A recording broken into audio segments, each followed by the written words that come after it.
তপ্ত রোদ কিংবা বৃষ্টি উপেক্ষা করে ঘন্টার পর ঘন্টা লাইনে দাঁড়িয়ে আছেন শত শত মানুষ। রাজধানীর সরকারি হোমিওপ্যাথিক মেডিকেল কলেজ হাসপাতালের চিত্র এটি। মাত্র 10 টাকায় চিকিৎসকের পরামর্শের সঙ্গে মিলছে প্রয়োজনীয় ঔষধও। মিরপুরের এই হাসপাতালে প্রতিদিন সকাল থেকে রোগীদের দীর্ঘ সারি। দূর দূরান্ত থেকে আসা মানুষ অপেক্ষা করছেন চিকিৎসা নেওয়ার আশায়। আসছি আমি নগা থেকে এটা সুবিধা নেওয়ার জন্য এই প্রথমে আসলাম।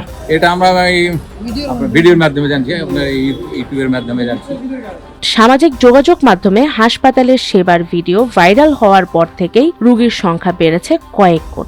অনেকেই প্রথমবার জানতে পেরেছেন সরকারিভাবে এত কম খরচে চিকিৎসা পাওয়া যায়। আমি আসছি নারায়ণগঞ্জ থেকে সকাল 10টা দিয়ে কেজা এই নতুন ওষুধ পাইলে হবে এক কথা ওষুধ দিলে আর ওষুধ বাইরে থেকে কিনতে হবে।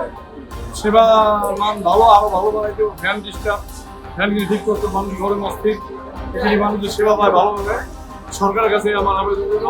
10 টাকার টিকিট কেটে প্রথমে চিকিৎসকের পরামর্শ নিতে হয়। এরপর ব্যবস্থাপত্র অনুযায়ী হাসপাতালের মেডিসিন বিভাগ থেকেই দেয়া হয় প্রয়োজনীয় হোমিওপ্যাথিক ওষুধ। 10 টাকা কি পানি দিতেছে নাকি ওষুধ দিতেছেন খায়া বোঝা লাগবে।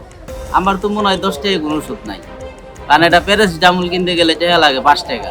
সরকারি কি দিতেছে, এখন পানি দিতেছে নাকি, এখন ওষুধের ভিতরে তার ঢুকিয়ে ওষুধ খাইলে বোঝা যাবে রোগ সারতেছে নাকি।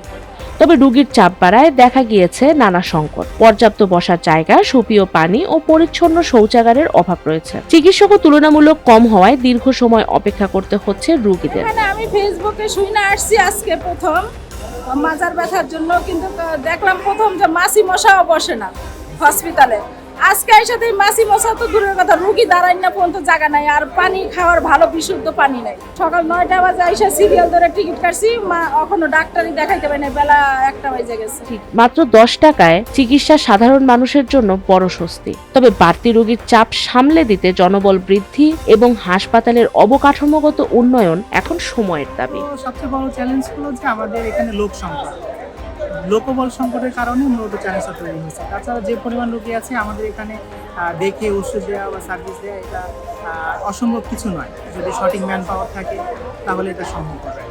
তো আমাদের সবার কাছে এবং সরকারের কাছে বিনীত নিবেদন যে আমাদের এই সেক্টরটার প্রতি একটু নজর দেওয়া, এই সেক্টরের যে প্রবলেমগুলো আছে সেগুলোকে সমাধান করার চেষ্টা করা।